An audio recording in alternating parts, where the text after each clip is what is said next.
In today's video, we are going to solve vectors and resultants.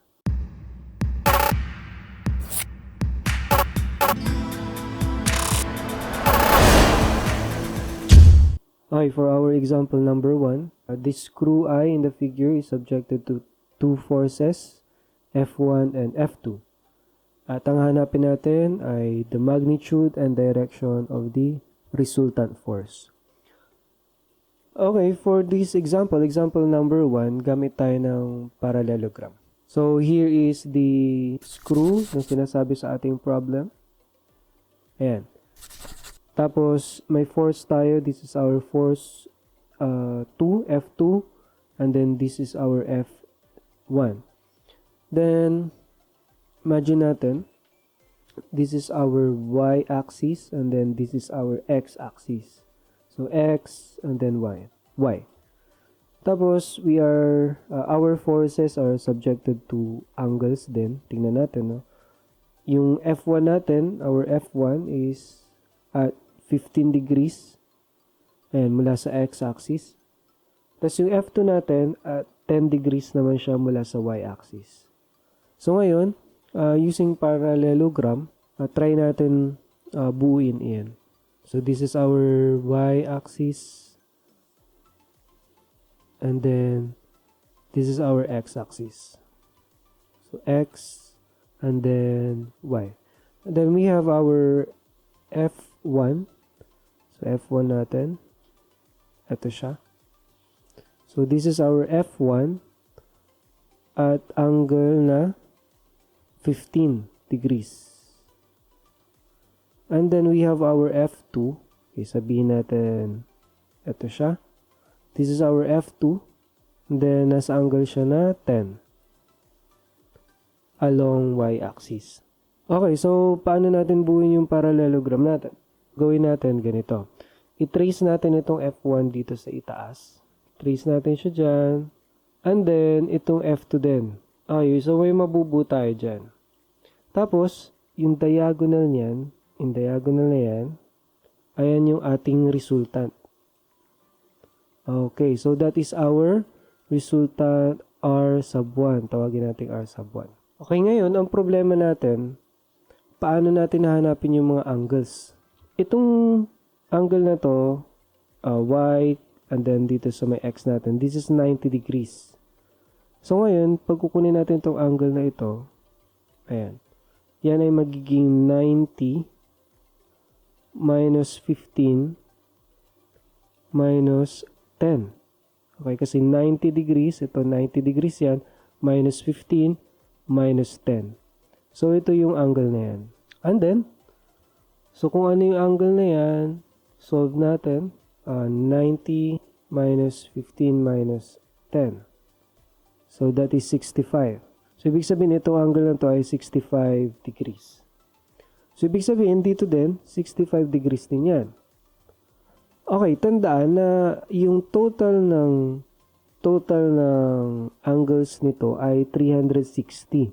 So, kung may 65 tayo dito, tapos may 65 dyan, ilan yung matitira dito at saka dito? Yan, equal ito at saka ito. And then, yung angle dito at saka yung angle naman dito. So, para i-solve yun, that is 360 minus nung dalawang 65 natin, okay, over 2 is equal to 115. Okay, so ibig sabihin, yung angle dyan ay 115. So, ngayon, ito ay, yung angle natin dito ay 65. And then, yung angle din dito ay 115 naman. Okay, from our trigo, ganyan, apply natin. We know that this is 115. Pero ito, yung angle naman na ito, itong angle na to, ito hindi natin alam kung ano yan. Kailangan malaman natin yan later on. But let's try to observe. Okay, di ba sabi natin, this is our R1. Okay. Meron tayo ditong R1, meron tayo ditong angle. Tapos, given ito, itong F1. Yung F1 natin ay 100 newtons. And then our F2 is given din, 150 newtons. And ito, project natin dito, so this is also 150. So ngayon, pag titingnan natin, we have here we have the value of this side, which is 100. Ito ay 100. And then we also have the value of this side, which is 150. So, ibig sabihin, pwede nating i-perform yung cosine law. Okay, so take muna yan ng screenshot and then we will redraw. Okay, so ito yung nabuo na natin na figure. Okay, you can pause for a moment and then try to figure out mula dun sa kanina kung paano natin siya ngayon nabuo. Okay, so lagay na natin yung mga angle na nakuha natin kanina. Using the cosine law, pwede nating mahanap yung value na ng R. Kasi alam na natin yung value ng F2, alam natin yung value ng F1. And then yung R1 natin, alam natin yung opposite na angle niya, which is 115. So pag ginawa na natin yung cosine law, okay, you have to review your cosine law. We will have R1 squared is equal to 100 square plus 150 square minus 2 times 100 times 150 cosine 115. Okay, ano ba kasi yung sinasabi ng cosine law? So ganito, if we have a triangle here, tapos meron tayong angle ito, angle A, angle B, and then angle C. Tapos, we have the sides. Yung side dito, opposite niya yung small b. Yan. Side B, we have here the side A, and then side C. Ngayon, sabi ni cosine law, okay, ganito lang yan. Kapag hinahanap mo ito, that is just its square is equal to yung square ng dalawang side minus 2 times yung side na yun, yung dalawang side na yun pa rin, times the cosine of the angle na opposite niya. Ayan. Cosine C. So, ayan yung sinasabi ng ating cosine. So, after that, applying itong value na ito, kapag kinumpit natin is this value. Tapos, para mawala yung square dito, syempre, kunin natin yung square root. Yan, square root niyan. So, R1 is equal to the square root of this value, which is equal to 212.552. Ngayon, alam na natin yung value ng ating R1, which is 212.552. Ngayon, pwede na tayong gumamit ng sine law kasi at least meron tayong isang angle, tapos alam na natin lahat ng sides. Okay. So, pwede tayong gumamit ng ating sine law. Ang hanapin natin na angle, tawagin natin itong angle na to na angle theta. Okay, hanapin natin yan through sine law. Tapos, ang hinahanap kasi yung direction ng resultant. When yung direction ng resultant natin, magmula dito, syempre, andito yung line of action ng resultant, hanggang dito. So, that is the direction of the resultant. So, tawagin natin yan na beta. Okay, so hanapin muna natin yung value ng ating theta. So, R1, our R1, over sine of the opposite angle niya, which is 115, is equal to, okay, since ito yung hinahanap natin na angle, so yung opposite niya na force is 150, so 150 over the sine of its opposite angle. Okay, so, by some algebra, malalaman natin our sine theta is equal to 150 sine 115 over R1. And then this value, okay, ang value nito ay 0.61. And then after that, so sine natin, di ba, sine, ang lumabas yan ay sine theta is equal to 0.64.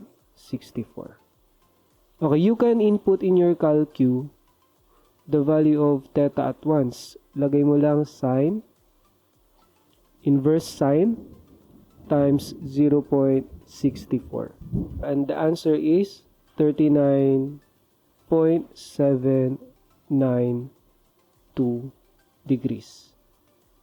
Okay, so yung sagot na yan is yung pinalabas dito nung ating program. Pero hindi pa yan yung hinahanap natin. Okay, kasi yun yung theta, ito pa lang yun, oh. Yan, etong angle na to. Ang angle na hinahanap natin is this angle. At yan yung tinawag natin ngayon na beta. Okay, so ang mangyayari dyan, since alam na natin yung angle na ito, yung theta natin, and we know this angle, yan, which is 15 degrees, ito, we will now know the direction of the resultant force. So, that is beta is equal to theta plus yung 15 degrees. Okay, which is equal to 54.792. So, let's go to example number 2. Let us, okay, ang sabi sa atin, let us determine the magnitude of the component force F in the figure and the magnitude of the resultant force FR. Yung resultant niya, force resultant niya, okay? If FR is directed along the positive y-axis. So, ano ibig sabihin niya doon? Drawing natin. Okay, so tingnan muna natin yung ating given. This is our F. Ito yung sinasabi niya. Ayan yung pinapahanap niya yung magnitude ng F, force F natin dito. Kapag, sabi niya, kapag yung FR daw, yung resultant natin, yung resultant ay along y-axis. So, drawing natin, this is our x and y-axis. So, we have a 200 pounds here na force at 30 degrees. Yan, 30 degrees siya along from x-axis siya. Okay, so, pwede natin start dyan. And then, drawing natin dito. Okay. And then, yung ating resultant, sabi niya kasi yung resultant natin daw, along y, directed along positive y-axis. Okay, so ngayon, i-project natin itong force F natin dito. Ilagay natin dito sa tip, tapos idugtong natin sa kabila. Tapos, alam natin, from the y-axis natin kanina, this is 45 degrees. Okay. So, kung 45 degrees yan, mag-project lang tayo dito. Ayan. So, kung 45 degrees yan, meaning, this angle is also 45 degrees. Okay, so this is also 45 degrees here. Ayan. Tapos, what is the angle here? Itong angle natin dito. Ayan, yung natira dyan. Para mabuo yung buong angle na ito. So, pag titingnan natin, iproproject natin to kunwari hanggang dito. This angle, from our geometry, this angle is equal to this angle. And, itong angle na ito, same lang siya sa opposite niya dito. Eto. So, this is 30 degrees din. So, ibig sabihin, yung buong angle na ito is 45 plus 30. That angle, yung buong yan ay 75 degrees. Okay, itong angle naman na ito. So, this is 90. We have 90 minus 30. So, we will have here 60 degrees. Okay, so pwede na tayo ngayon mag-proceed sa ating sine law. So, you can pause for a moment kung medyo nahirapan kayong hanapin yung angles and try to figure out the angles. So, sa sine law naman na tayo. So, this is F. Okay, ang opposite niya ay yung 60 degrees. So, sabi ni sine law, that is F over sine 60, which is equal to ano ba yung alam nating force? This is 200. Okay, 200 pounds. So, we have here 200 over the opposite angle niya. Okay, so, saan yung opposite angle ni 200 pounds? Dito, pero hindi natin alam. So, let's try to figure out ano yung angle na yan. So, triangle, ang total angle niyan ay 180 degrees. So, 180 minus our 60 here, then minus our 75 here. So that is equal to 45. Okay, so ibig sabihin dito sa baba ay we have sine 45. Okay, ayan ngayon yung sinolve natin na nandito. Okay, and then simplifying that, we will have our answer. The magnitude of f is 244.949. And then, ganun din yung gagawin natin sa FR. So, pause mo muna yung video and then try to figure out FR. And check if ang lalabas sa'yo ay 273.205.